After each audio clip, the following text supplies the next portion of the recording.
Hello, this is Tom Psillas. I'm CEO of wetcrow.com.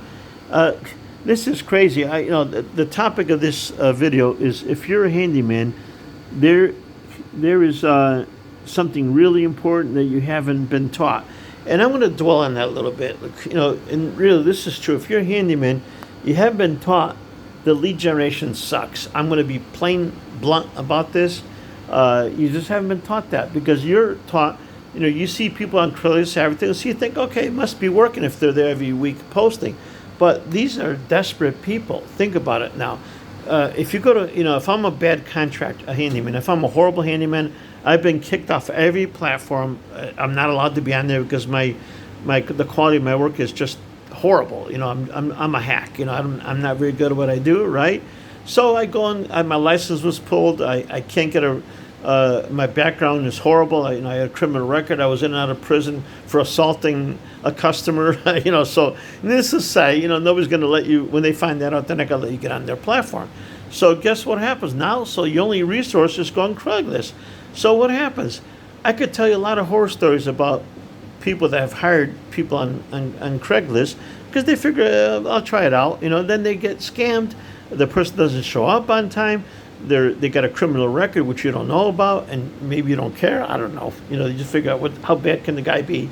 He probably went to jail. He paid for his crime. He's probably okay now, right? I don't know about that one.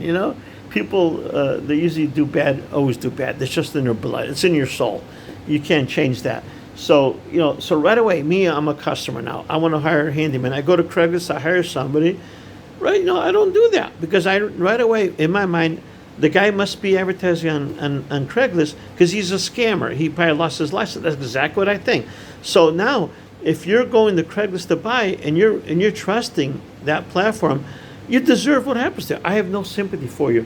If all of a sudden you get scammed and they take your money, the guy, you're going to do a new roof on your house, the handyman's he promises you a good price. Normally it costs $20,000 for a new roof, and he's going to do it for you for $10,000. Give me $5,000 up front, and I'll get it by the materials, and I'll be back on Saturday to install the roof. Guess what? The guy, Saturday comes, Saturday goes. Next Saturday comes, next Saturday goes. No roofer at your house. Guess what? He just disappeared, and you call the police and you file a claim. The police said, not much we can do. I don't even know who the guy is. The guy disappears.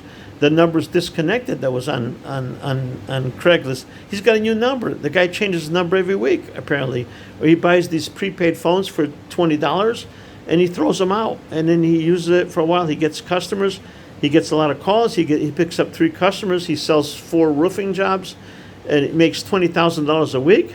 Not a bad income. He's got a thing going. By the time the police catch up with him, it's too late. He's long gone. He spends about 2 months in Connecticut, for example. Then he's down in Florida next week, okay?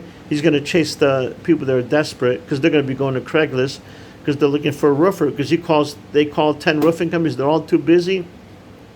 So their last resort is to go to Craigslist to try to find somebody because they got to get the roof fixed because the hurricane just took the roof off the house. Okay, so then damage their home. So they get a guy from Craigslist, say, yeah, we'll do it right away for you. Give me $5,000 done. I'll charge only $10,000. Normally it's $20,000, but I'm very good at what I do, and we'll get the job done right away for you, sir. We'll come back. I got to buy the materials today, and I'll get you installed by the end of this week. Boom.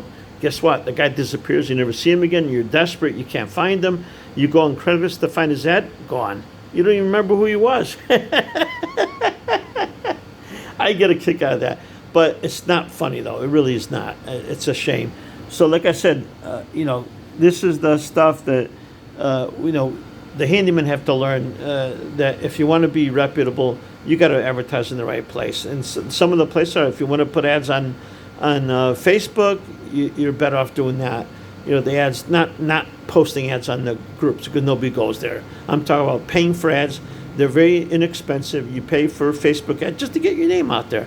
So if somebody needs you, they call you. If you're advertising regularly every day, and you may have a light budget, you're bound to run in because if you're looking for handyman and you search for handyman on Facebook, okay, you're going to see an ad pop up for that. It's like it's like magic. You know, you're going to see my ad probably pop up.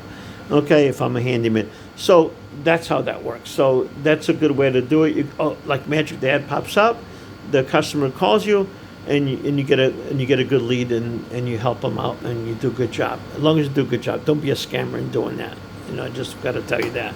Please make sure you're decent, your background checkable, and all that good stuff. You know, I have no sympathy for you if you did bad stuff. I mean, you know, common sense dictates you don't do bad stuff and end up in jail for it. You know, so that's the lesson that should be taught. There you go. Don't go to jail. Don't do bad stuff. Okay. And if you just learned it now, it's too late. Well, you got to paddle your way back. Just make sure you're doing the right thing. Don't go back to your old ways and be a crook or a scammer, because you know you may get by for a while, but you're going to get caught sooner or later. And when they catch you, they're going to throw you in jail. I mean, it's that simple. And you may, in some states, like in Arizona, you're going to do 15 years minimum for scamming somebody, and you got to pay the money back before you come out of jail. So if you don't have money, if you don't have the money to pay back the customer what you owe him, and you stole over 50,000, guess what? You're going to stay in jail till that money's paid, and you better have a family that loves you dearly and puts the money up for you. Okay, which in many cases they probably disown you by now. So, like I said, you know, do the right thing, and you'll have plenty of business. Okay, and best of all, if you come to wetcrow.com, you know, we have a lot of services, you know, from installing an above ground pool, to hanging pictures on the wall, to, you know, installing a toilet. That's a no-brainer. You know, these are the kind of things. And then you can make extra money when somebody's floor is rotted. You can show the customer your floor is rotted. I need to fix that. That's going to be $500 more. I got to install new flooring. You know, we got to redo the whole floor in the bathroom. You know, that happens more often than not in a lot of these cases, because people neglect their toilets. It's leaking for a while. They know it's leaking. They don't do anything about it, and they wait till they have to sell the house to fix it. So anyway, that's my story. I hope you learned a lesson today. Thank you. Have a good day.